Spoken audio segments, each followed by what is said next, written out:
Yeah, hello, good afternoon, everybody. This afternoon we are going to explore what Brexit means for touring in the EU after the end of this year. I'm Angie Rance. I'm a booking agent at UTA, United Talent Agency. I look after the live careers of a number of folk artists, including Richard Thompson, Sam Lee, Rachel Samani, amongst many others. I'm joined on the panel by Ian Smith, Mark Ringwood, and maybe Roger Patterson to follow, and we're going to be having a bit of a chat around this sort of topic for the next half an hour or so. We will have a 10-15 minute section for questions towards the end, so if you've got any questions, do scribble them down and pop them in the box, and we'll try and get through as many as we can at the end. Before we kick off, and whilst we're still hoping that Roger might be able to join us, Mark and Ian, it might be nice if you wanted to just say give a few sentences about who you are and what your specific areas of expertise are. Ian, do you want to kick off there? Or you're muted, I believe, Ian. Still. So unmute myself. How's that? Is that good? That's better. Hello. Excellent. Hello, everybody. Ian Smith here from Frusion and Fission, two agencies. Many of you will know me from the folk circuit for many years as a musician with Prego, sound engineer, and for 8 years I was national chair of the folk roots and trad music section of the MU. That was quite a long time ago, though. So what we're going to be talking about today, all of us together, I started a website, a free-to-use website in February. A non-political website, which is ridiculous because it is very political, whatever we say, but we're trying to keep it apolitical in order that people actually engage in it, so we don't start having massive arguments about remain, leave, etc. So that's me. I'm dual based in the UK, and in case you think weirdly it's going dark early, I'm over in Vienna at the moment, so we're an hour further on. And so that's me. Looking forward to this chat. Over to Mark, who's somewhere there on my screen. I'm there. Too dark? I don't think so. Anyway, good afternoon, everybody. I'm Mark Ringwood. I've been an agent for, it's ridiculous, 45 years now. I recently turned gamekeeper, though. I've become more of a promoter than an agent. I had to. I've represented artists literally from all over the world and arranged work permits for them coming in since around about 1980. When you used to have to go up to the old Home Office in Westminster or Victoria, I think it was in those days, and pick them up in person. It was a very laborious task. Thankfully, things have got a little bit easier, but not a lot easier, as you will hear in a few minutes. Ah. Right. Did you hear that? Yeah. Okay.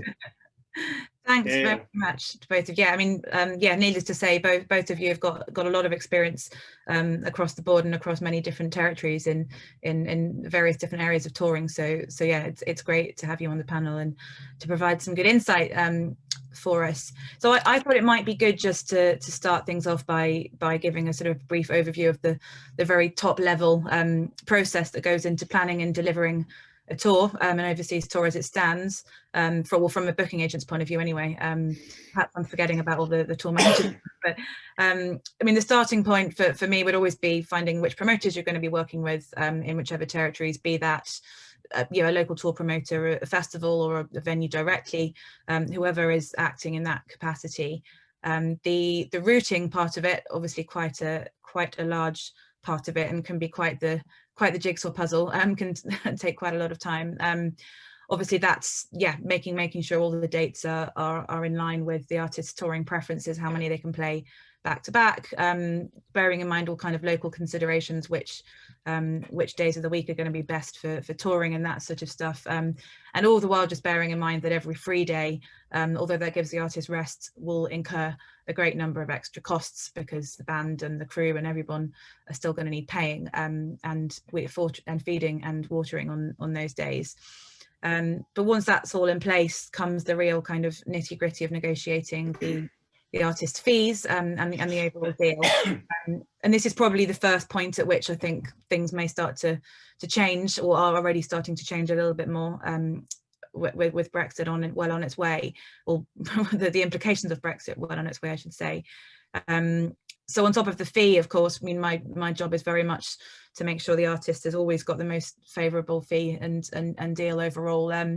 It's very important to be clarifying up front what the tax implications are for the artist. And as it stands, I mean, that it varies hugely from country to country. You know, some countries, the Netherlands, for instance, there's a treaty in place and the artist isn't taxed anything, but then some countries, sort of Italy, Portugal, Spain, will be charging up to 30%, withholding up to 30% of an artist's fee. That can be circumvented sometimes with splitting a contract so that the artist is only taxed on a percentage of it, and another percent, the rest of it is deemed production fee, and can be tax free. That's already quite a bit of a logistical faff for whoever's got that fun task of overseeing that. And I think we'll probably expect to see a lot more of that. And certainly one of the risks in the agent community that we're foreseeing, I'm sure Mark and Ian, you'll probably agree, is that some of the local promoters might start getting a bit sort of happy with the overtaxation and putting artists on emergency tax bans, for instance, to protect themselves. But obviously it's something that we need to be very mindful of on the artists touring party side. I mean, once all that sort of stuff is done, just in terms of going back to the planning of a tour process, obviously one needs to get it then contracted and, you know, ideally put it on sale and start marketing it once the virus has gone away. But after that, it sort of starts getting more into the nitty gritty and into the more sort of tour logistics and delivering side of things. So I'll definitely sort of bring the two of you in a moment to comment on that sort of stuff. But the main sort of areas there that one would need to be considering is the personnel, the tour party invoicing and tax forms. I mean, as it stands, there's an A1 social security form which applies in some countries, some not. That process is very important to be across. Work permits, which we'll come back to, other things such as, you know, insurance, transport, carnets, which was touched on before and will be touched on again, and just generally thinking more about the actual sort of movement of people and those implications within Europe. So yeah, probably a good time to bring Mark and Ian in properly on this, though. I believe Roger has sent word that he has computer issues, so he may be joining us in a moment, hopefully. Fingers crossed. Yes, everyone cross fingers for Roger. So yeah, I mean, my first I'm going to throw a question out to the two of you in this case.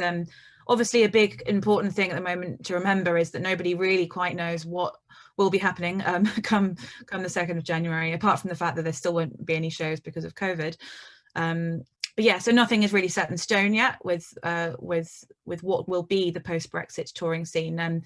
But of the existing process that we've just sort of outlined, what do you think, or what do you know, will definitely need to change from that process? I'll jump in here if that's okay, and then I'll pass this to Mark. But in the meantime, Tom, can you put slide 2 of the PowerPoint up, please? Here we go. I hope you can all see that. It's a bit fuzzy on my screen. I'm not sure if that's... Oh, no, here we are. So, yeah, going back to exactly what Angie said, part of the problem is the uncertainty, promoter assumptions, their confidence on booking your shows in the EU, agents, managers, artists' assumptions, those are all impacting on trying to get shows in place. Of course, we've had COVID as well, which is a bloody nightmare for everybody. And in a sense, it's a bit of a blessing in disguise, because it means that everything's been really on hold for the first 3 months of next year. One thing that's not been said, which is really important though, before I forget, there's lots of disinformation out there, which anyone who's followed me on Facebook will have seen a few months ago, me feverishly emailing, sending out Facebook messages saying, no, this isn't true, this isn't true, because what was happening, and please don't, unless you checked it, share any information, promoters were looking at this stuff that was going out there, that people will definitely have to have a visa, they'll have to have a tier 5 creative and sporting coming into the UK, blah, blah, blah. It's not true. We don't really know at the moment. The only thing that we do know is that we will be treated as third country nationals, in fact, non-visa nationals, which means that we'll be able to go into the EU for 180 days in any 1 year, or 90 days in any 180-day period without anything, just to visit, not to work. Can you take the slide off now, please, Tom? Thanks for now, just so that we don't need that there. So from my point of view, how everyone will be treated. Now that's all creatives, whether it's crew, managers if you're working and getting paid, technical support crew, whether you're dancers, actors, musicians, whatever, you will really need to think about, when you're going into the EU, you can't get a Schengen work visa for the whole of the area. It's impossible, because each of the EU 27 retain the right to issue their own guidance, issue what they require for you to work over there. I'm going to hand to Mark in a second, but one thing to say is on the page on one of the pages on the UK Europe Arts Work Info site, there's a list that I researched of all of the EU 27 countries with reference clickbacks to the source material. Some countries you can work for up to a week, nothing at all, you don't need anything. Other countries you're going to need a work permit or a visa.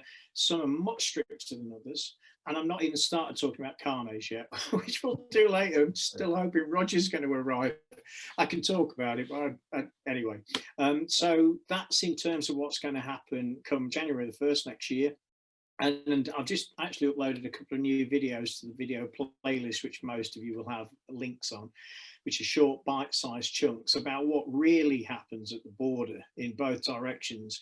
And before I forget, Angie was saying when she's booking artists across into Europe or any other country, talking about UK citizens, but often as not, you might have an EU citizen in your band.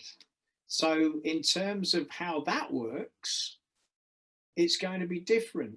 In fact, the EU citizen won't need a carnet, for example, but UK citizens will. So it's all a bit complex. I'm now going to shut up for a minute because I'll talk for hours. Hey, Roger's here. Hey, Roger. Yes. This is Rog, by the way, anyone on Yes, watching welcome, Roger. Thank you, Rog. IT help desk help there. So I'll patch back to Mark now. Angie was just introducing everybody. Or Angie, would you like Rog to introduce himself first? Yeah, Roger, if you just wanted to give a couple of sentences about about who you are and what your special subject on Mastermind would be. Yes, yes, I'm a tour manager or ex-tour manager. I've issued and operated thousands of carnets. They're the most boring thing in the world, but unfortunately they're necessary, and they're becoming more necessary once we get past the 1st of January. So I know stuff about carnets. Somebody has to. Yeah, but and also to say that Roger's also been a tour manager and many other things in his career, so he does know a bit more about the industry other than just carnets. I just thought I'd pop that in, Roger.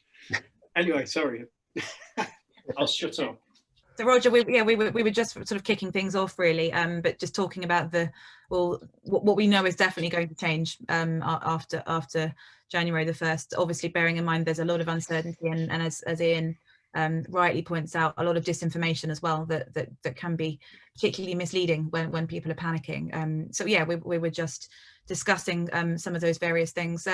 Mark, I believe, was about to come in with some thoughts on that. I was just going to come in and say you're absolutely right. We don't know what's going to happen as of the 1st of January, but we have to work on the basis of what the most likely outcome is going to be, and that is going to be that the EU citizens coming into the UK are going to require some form of legitimacy. And in the past, it's been not required at all. They'll be able to come in because they've had a residency card, and that's been fine. But that's gradually going to be phased out. We know that for certain, and that's on the UKBA website, that they're going to require passports, because if you're an existing musician, say coming in from the States, and you've got a COS, which is a certificate of sponsorship, that's your basic working paper. You come in and you get it stamped and certified when you come into immigration. With the EU citizens in the past, that's never happened because there's never been a requirement for it. You can't stamp a plastic ID card from an EU citizen, so they're having to say, right, okay, you have to have a passport, and that passport must be valid for at least 6 months, which is fairly commonplace in the world. So just to go back and try and explain it without getting too bogged down in the semantics of it, if you want to bring an artist in from the EU, you're going to have to be a registered sponsor. If you're working in a festival, you've got 2 or 3 options. One is there's the permit-free festival route, which, for example, Celtic Connections is in Scotland, Cambridge Folk Festival is, and incidentally, Celtic Connections are, I believe, bringing in a Swedish band for an online concert in January. So there's that route. There's the permitted paid engagements route, which is called PPE for short. That's a bit of a can of worms because it really depends on the letter of authority asking you to come into the UK to perform, being accepted by the immigration officer when you arrive. And then there's the COS, certificate of sponsorship, and stroke visa route. As Ian alluded to, if you're a visa national, you need a COS and a visa. You can't get a visa without a COS. If you're a COS holder, which is a non-visa national, that's fairly straightforward and it's done online, but it has to be done through a registered sponsor.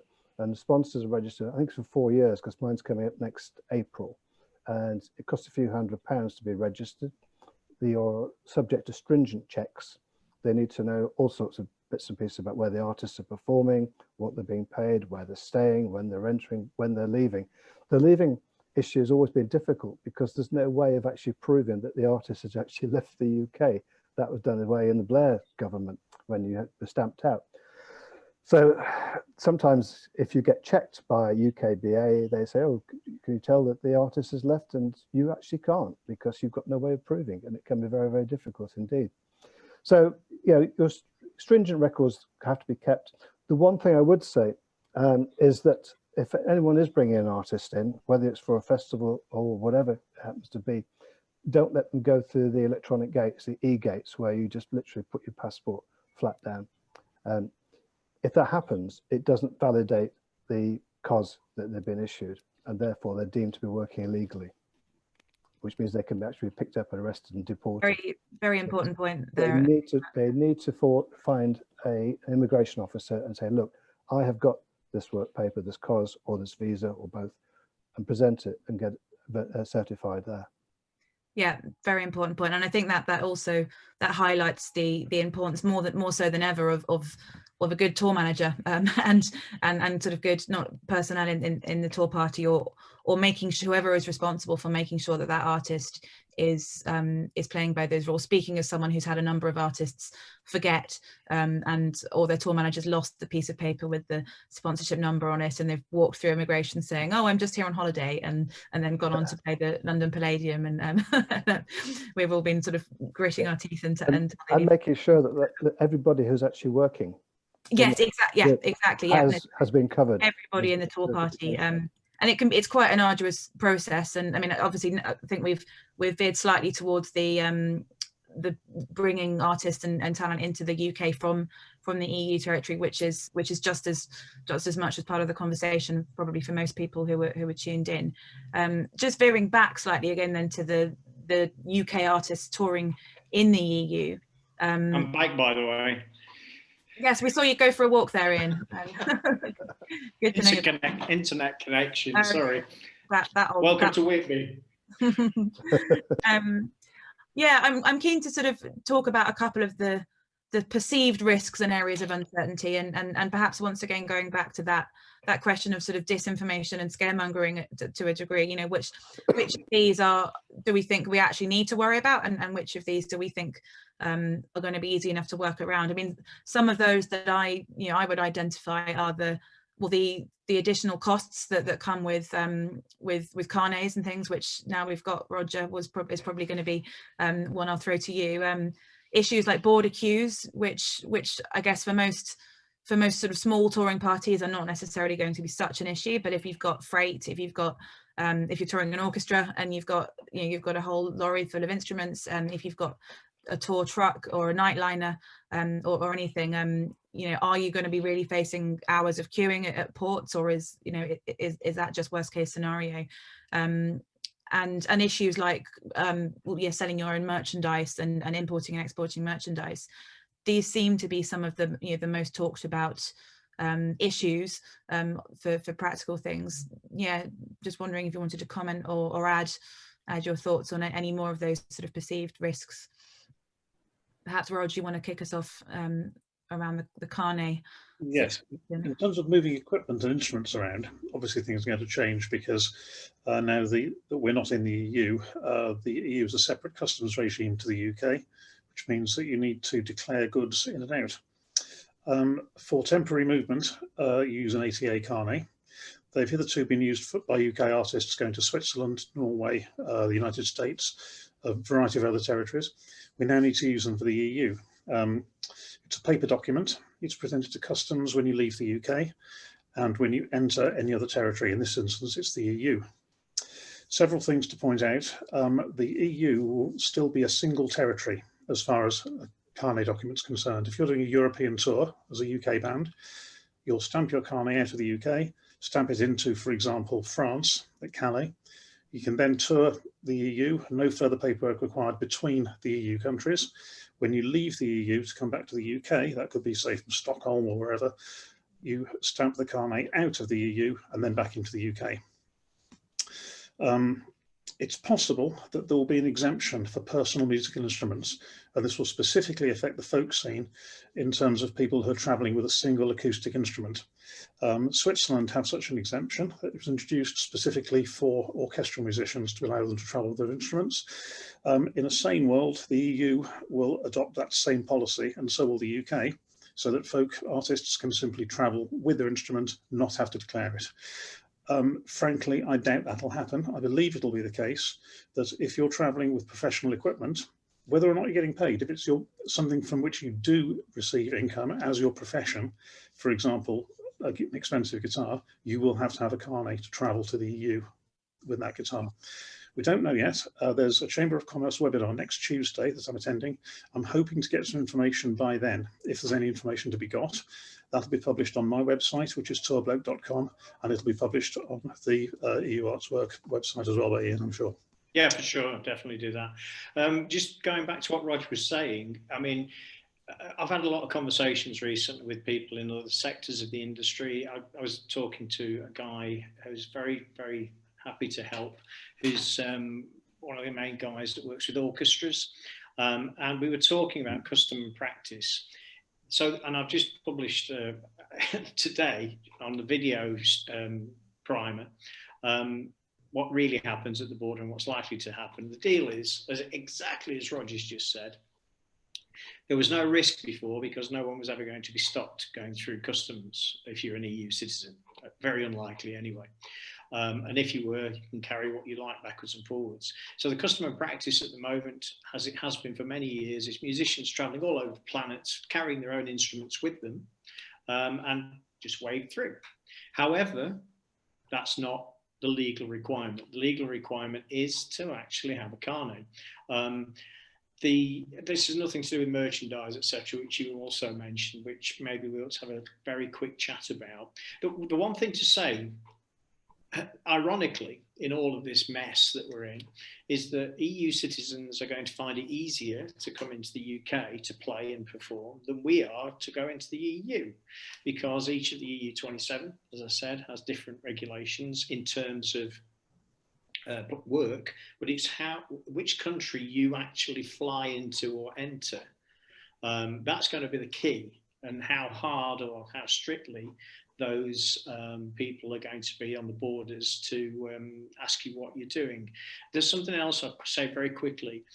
In terms of any taxation, all the double taxation treaties have been re-ratified, so you're not going to be taxed twice, but it could mean you're going to get your money withheld for a time. So in the end, you'll get everything you're due.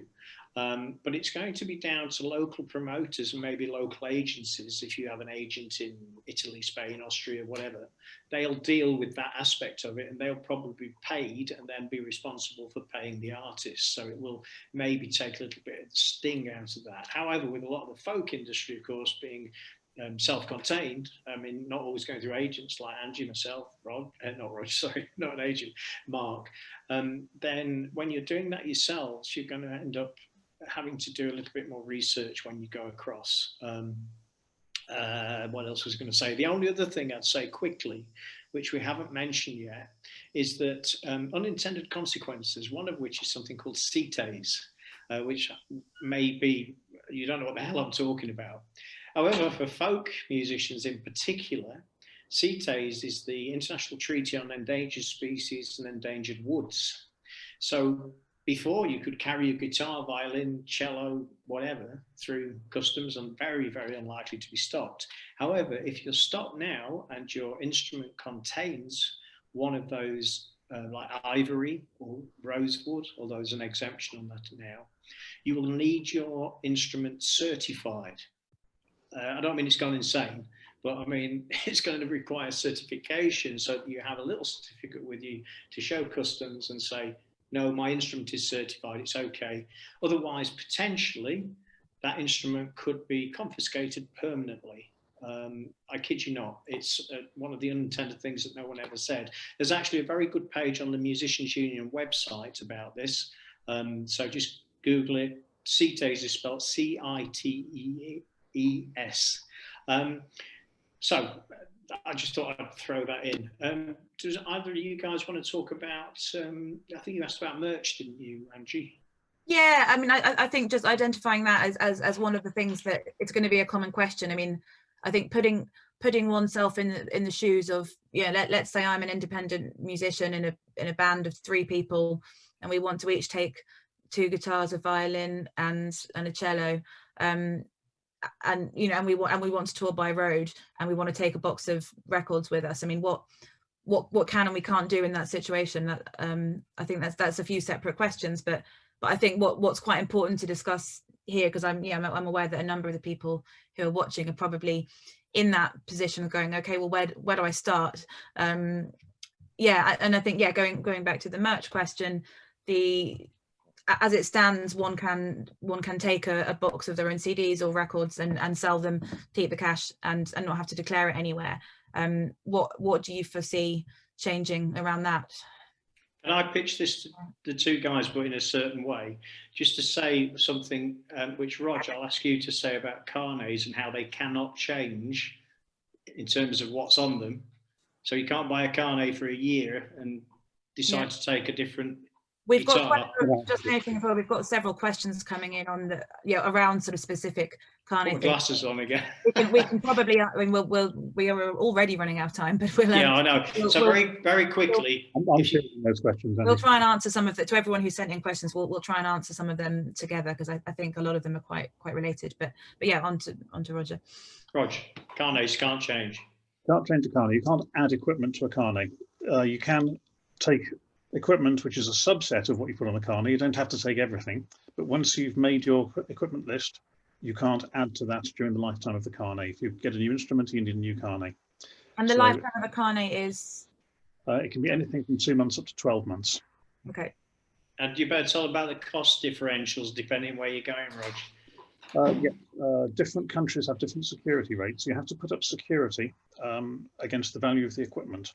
That can either be a cash deposit, or more normally you'd use a single indemnity guarantee, which you can arrange through a Chamber of Commerce or directly through myself, for example.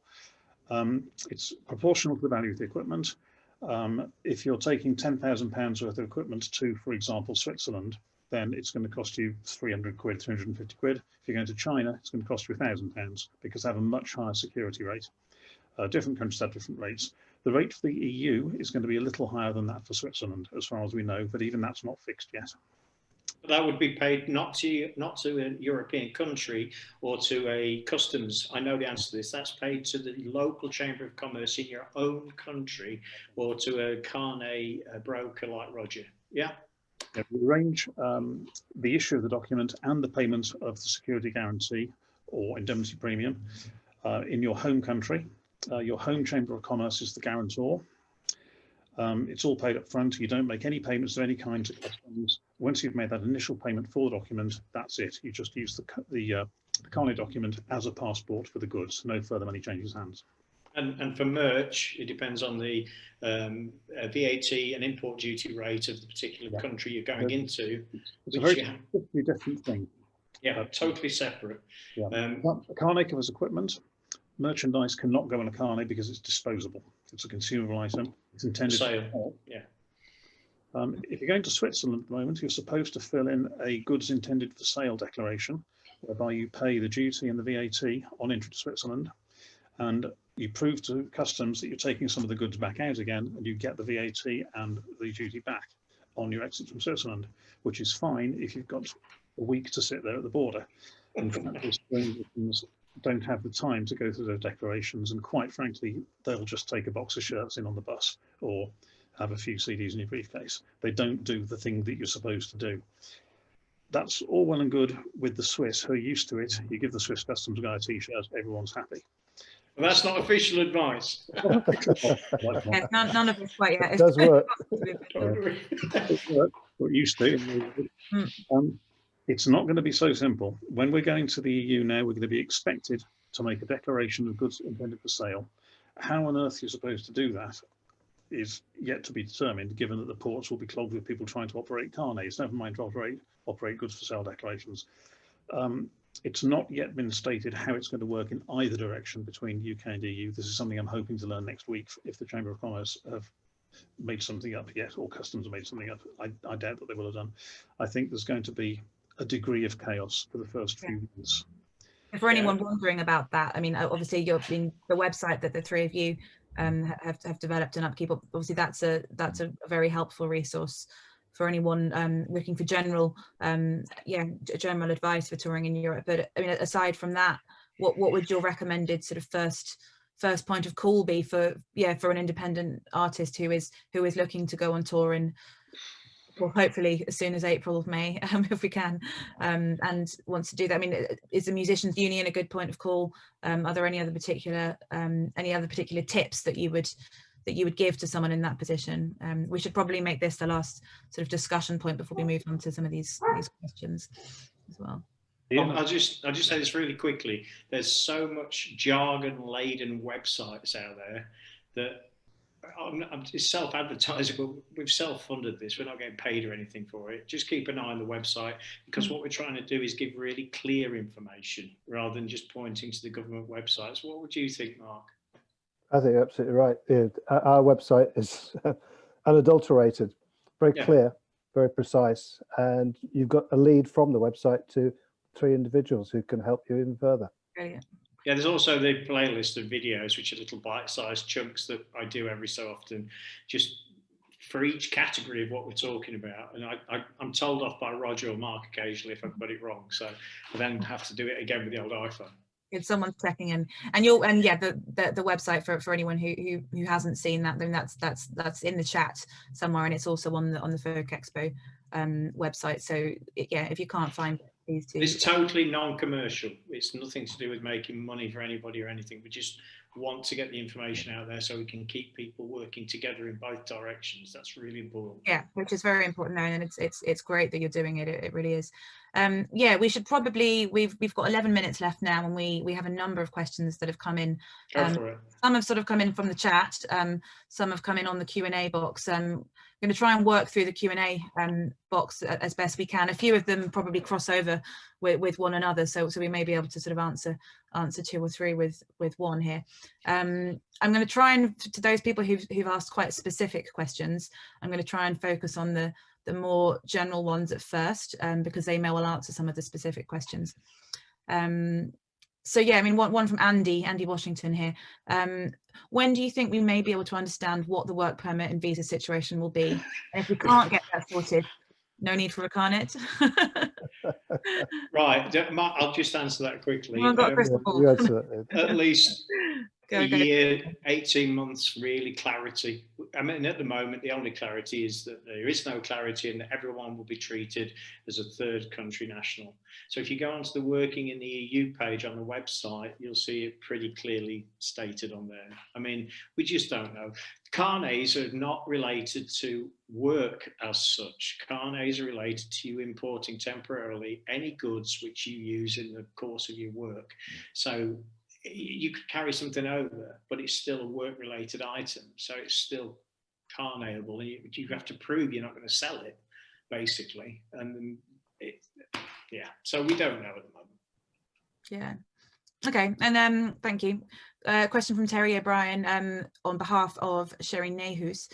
My understanding is that the EU artists would be now eligible for permitted paid engagements, PPEs, which doesn't require a COS. Is this correct? Mark, I think you should mention what we were talking to the other Mark about just requiring a contract. Do you want to go through that? No, you could go through that. I just agree with Terry. Terry's right, because you had a longer conversation with the other Mark Pemberton. Okay.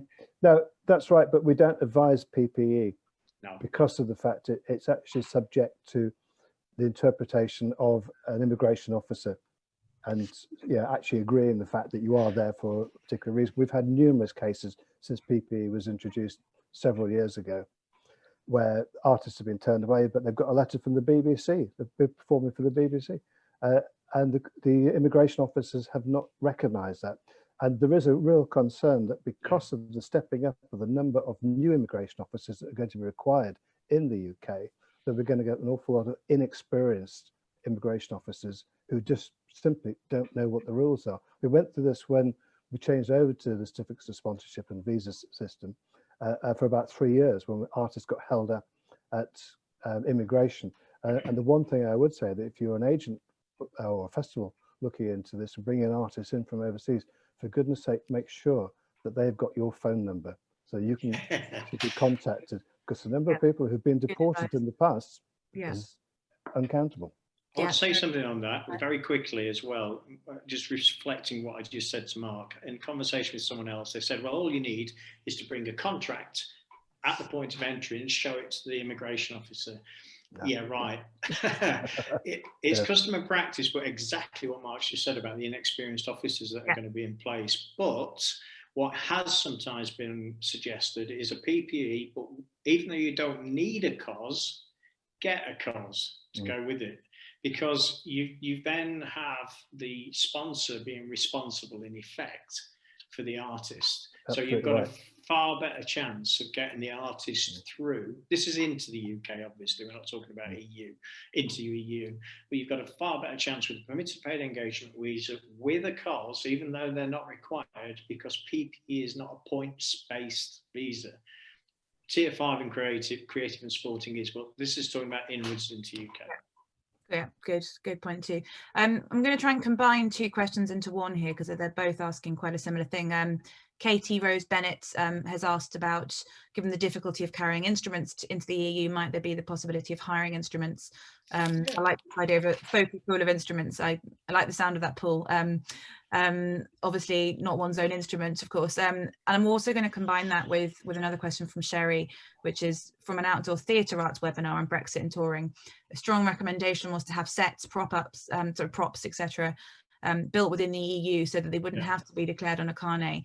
Could the same be done with pressing CDs and vinyls for an EU tour? So combining those two questions with local instrument hire and local sort of distribution, perhaps from the sort of merch and equipment point of view, is that something you would you would advise or point anyone towards somewhere where they could use as a starting point for?